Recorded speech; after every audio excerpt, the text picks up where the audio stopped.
We have some major breaking news and an update to the story from earlier today on the guy that tried to assassinate Donald Trump. His social media pages, specifically his Twitter account, have been found. And this guy is crazy. He supported Donald Trump at one point. Now he supports Nikki Haley and other Republicans. This guy's just all over the place. And he's also very clearly crazy. I mean, he was spreading a bunch of conspiracy theories, and now his Twitter account has actually been taken down. So these posts are no longer accessible, but I have some pictures of the post that we managed to get before the account was taken down. So I'm going to show you them. We'll talk about them a little bit, but I warn you, this guy is off his rocker. So first and foremost, the man has been identified and he's on your screen right now. That is Ryan Routh, spelled Ryanrouth. He is 58 years old, I believe, lived in North Carolina, Hawaii, a bunch of different places, but that is him on your screen. A picture of him has been dug up and located among everything else that we're learning right now.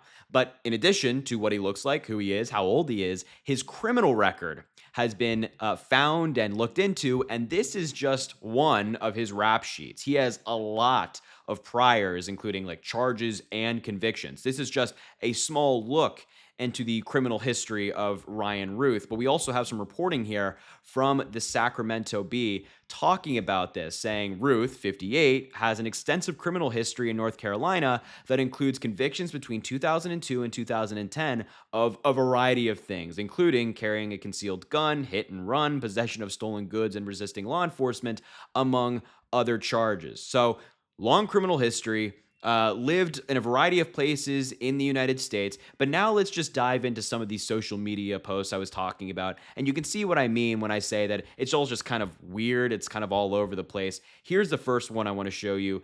Where he's talking about his support, or at least one-time support, of Donald Trump. On June 10th, in 2020, he said, "At real Donald Trump, while you're my choice in 2016, spelling error, I in the world hoped that President Trump would be different and better than the candidate, but we were all greatly disappointed, and it seems you are getting worse. I will be glad when you are gone."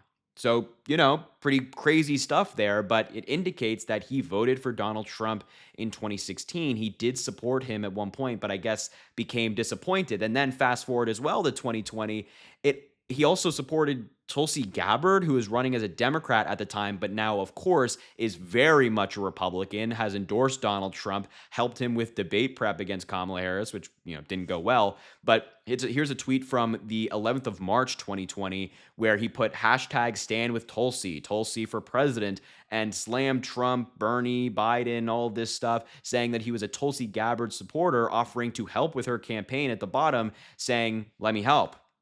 So Trump in 2016, then Tulsi Gabbard, and then now fast forward all the way to 2024, and he was supporting Nikki Haley and Vivek Ramaswamy. You can see in this tweet right here from 2024 saying, "At Nikki Haley, please join Vivek Ramaswamy as a team of president and vice president. We must do this now to create a winning ticket that we can all get behind. Please do not be selfish and arrogant. Partner now to change the course of this election, break norms, and give us an option." So, quite the evolution when it comes to political views, starting by voting for Trump in 2016, then supporting Tulsi Gabbard in 2020, and now Nikki Haley and Vivek Ramaswamy. And this guy was also clearly a very big fan of Vivek Ramaswamy. This is not the only thing that he's posted in reference to Vivek.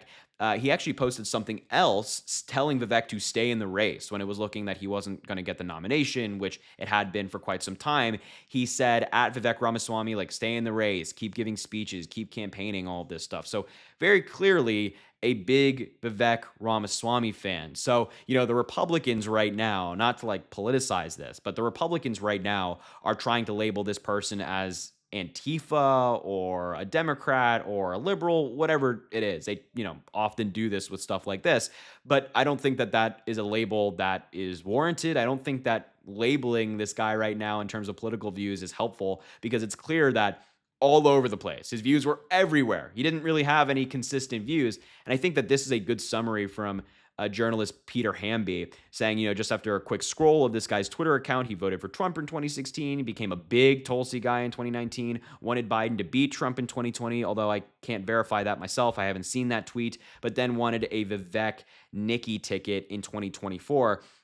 So, some weird tidbits from this guy's social media page, some shocking posts from his social media page talking about his support for different candidates or certain conspiracy theories, just very weird stuff. And as I mentioned, Republicans are not responding to this news in the way that you'd hope they would, kind of putting the politics aside. Instead, many of them are blaming Democrats and rhetoric like they did when the first assassination attempt happened. But kind of in this same vein, I just saw this tweet from JD Vance that, he's Donald Trump's running mate that I thought was interesting. He said, "I'm glad Donald Trump is safe. I spoke to him before the news was public and he was amazingly in good spirits. Still much we don't know, but I'll be hugging my kids extra tight tonight and saying a prayer of gratitude." And this, honestly, like, it's a nice tweet. I think it's like the right tone to be taking from a vice presidential candidate. It just seems a little bit rich coming from JD Vance, given the fact that he and Donald Trump for the past couple of weeks now have been demonizing Haitian immigrants in Ohio, saying that they're cause of all the problems. And a lot of these people have been the targets of many threats, many attacks. People's houses have been vandalized. Hospitals and schools have been shut down due to bomb threats. And JD Vance even admitted today on CNN that he made up the story. So it's just like, I bet those Haitian immigrants in question are hugging their kids tonight. Those legal Haitian immigrants are concerned about what's going to happen for them, what their future looks like. And I just think, like, JD Vance, cares about a threat or an attack toward Donald Trump, but these Haitian immigrants who are experiencing something terrible right now at the hands of Republican rhetoric, well, tough luck, according to JD Vance and Donald Trump. It's just kind of, it rubbed me the wrong way when I saw this. But I think, generally, of course, I think we're all happy that Donald Trump is okay and that, nobody was injured. I mean, seriously, like, thank God nobody was shot, nobody was killed. Seriously, like, that's priority number one, safety for everybody, regardless of political belief. Because at the end of the day, I'm not interested in Donald Trump being taken out. I'm interested in beating him at the ballot box. I don't, we can beat him fair and square here. We don't need something like that. You know what I mean? It's really gross what happened today. And, hope it doesn't ever happen again. It's just political violence in this country is far too common. And look, I think we move forward by focusing on the facts and focusing on the future, not lying and focusing on the past. And, maybe some folks in politics can take that advice. So yeah, that was that guy's Twitter account. So he's still in police custody. I'm sure that they're questioning him, and we'll get more information on that later in the night, or maybe even tomorrow, the next week, whatever it might be. But there's a lot more to hear, and I'm sure there's a lot more to discover. His Facebook page was taken down as well. I don't think anybody really managed to scroll his Facebook page that extensively to see what he had said prior to this. But, as I mentioned, a lot yet to be seen, a lot yet to be heard. We'll be learning more about this very soon. The FBI is working on it, of course. They're investigating this extensively right now. So we'll see what they have to say when their investigation concludes. But I will wrap up the video there. I just wanted to show you this, guys, show this stuff to you guys. It's very shocking, all very strange.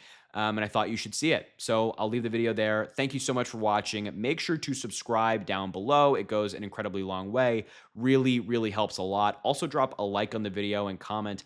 Let me know what you think about all of this. And as I always say, I greatly appreciate you. And I hope you have an amazing rest of your day.